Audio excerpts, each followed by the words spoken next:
kita semua siapapun yang sempat, khususnya yang ada di Jogja, besok jam 8 sampai jam 20 bisa ke perpustakaan UGM. Tugas kami, ya kan, sebagaimana bisa segera tersangka. Oh, itu targetnya. Segera tersangka, biar semuanya terjawab di peradilan. Apa 12? Nah, itu saya mendapatkan, saya belum pegang SPDP-nya, katanya Ada, saya punya. Jadi kalau saya belum pegang tuh. 12. YouTuber kena semua. Habis ini TV One kena juga. Dulu ada gini. Kenapa nggak tertarik gitu?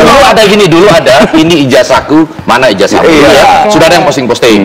Saya rasa sekarang mungkin gini nih, saya nggak tahu kapan, apakah saya mulai nanti kita posting ini sahnya skripsiku, mana sahnya skripsimu. Nah, gitu loh. Dan saya nggak ada keinginan. Dodo semakin mengundang perhatian. Setelah 2 kali Rismon Sianipar melihat langsung dan mendokumentasikan skripsi Jokowi di perpustakaan UGM, Rismon kemudian mengunggah ke publik bahwa ternyata lembar pengesahan skripsi Jokowi tidak ditandatangani dosen penguji. Bukan hanya itu, skripsi itu bahkan tidak mencantumkan tanggal, bulan dan tahun pengesahannya. Skripsi yang terkesan dibuat asal-asalan ini pun ditanggapi oleh mantan Rektor UGM, Profesor Sofyan Effendi. Menurut Sofyan Effendi, skripsi yang diklaim skripsi Jokowi itu adalah pidato mantan dekan Fakultas Kehutanan yang kemudian dikopi dan dijadikan bahan skripsi. Pakar komunikasi politik Universitas Indonesia tidak kalah garang menyorot soal ini. Profesor Effendi Gosali bahkan mengajak netizen untuk ramai-ramai menunjukkan lembar pengesahan skripsinya. Profesor Effendi Gosali bahkan berniat geruduk perpustakaan UGM untuk membuktikan apakah benar lembar pengesahan Jokowi tanpa tanda tangan dosen penguji dan tanpa tanggal pengesahan. Simak selengkapnya di video ini.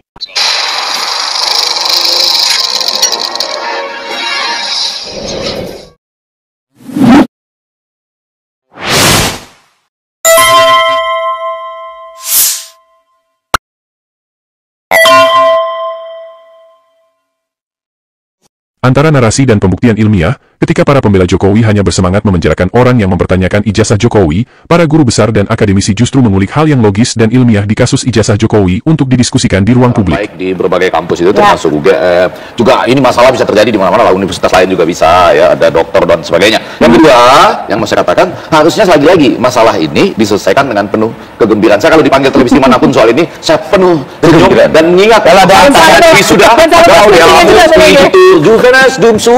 mana ijazah, mana skripsi terlihatkan. Yang ketiga, ada cara yang menurut saya agak keliru tadi, yaitu Undang-Undang Keterbukaan Informasi Publik itu diciptakan, kami juga ikut mendorong dulu, baik untuk menjawab perdata maupun pidana. Jadi artinya sekarang belum terlambat untuk memohon kepada UGM, lalu nanti ada jarak waktunya 7-10 hari, kemudian memohon kepada, kalau tidak dijawab, sampaikan ke Komisi Informasi Daerah, yaitu di Yogyakarta.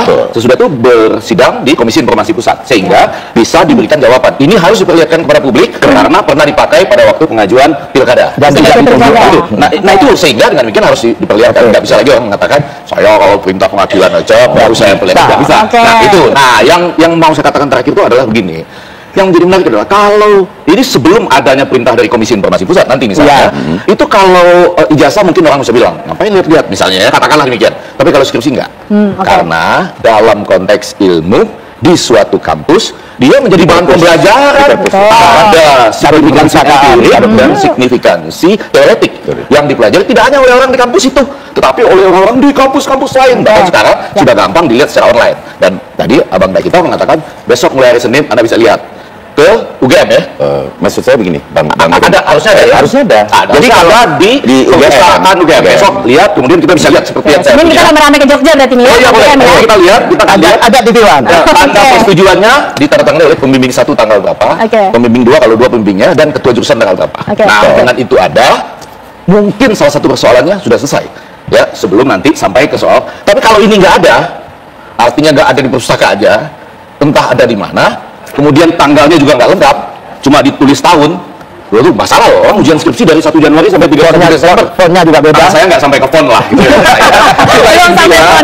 Sudah sekalian ada kesempatan datang ke perpustakaan UGM mulai hari Senin, jam buka perpustakaan, lalu lihat skripsi Pak Joko Widodo. Harusnya ada di situ. Karena itu adalah sumbang ilmu teoretik maupun empirik bagi seluruh bangsa Indonesia dan civitas akademika internasional. Luar biasa. Gajah Mada, perpustakaan dan arsip. Itu jam buka layanan Senin sampai Jumat, jam 8.00 sampai jam 2 pagi. Kalau ada waktu ke Jogja jangan dong. Kan mau ketemu dengan Prof juga kan? Iya, tanggal 24 ada. Tanggal 24. Aja. Kalau ada waktu dan ada tiket ya, saya yang benar-benar mau. Karena jam pembukaannya kan, Iya. jam 8 sampai jam 8 pagi. 20, Iya. hari Senin, besok. Airportnya jauh sekarang. Iya, ya, tapi ada lalu mau lihat ya Skripsi. Karena skripsi itu di mana-mana pun seluruh dunia, di universitas apapun, dia punya signifikansi teoretik dan signifikansi empirik yang berguna bagi seluruh sivitas akademika di universitas tersebut, di universitas lain dan dunia. Semua orang tahu ya kan? Apa yang dikaji oleh Pak Joko Widodo atau kita semua, itu apa relevansinya dengan masa lalu, dengan masa kini, ya kan? Signifikansi teoretik dan empiriknya itu tadi. Jadi kita semua siapapun yang sempat, khususnya yang ada di Jogja, besok jam 8 sampai jam 20 bisa perpustakaan UGM.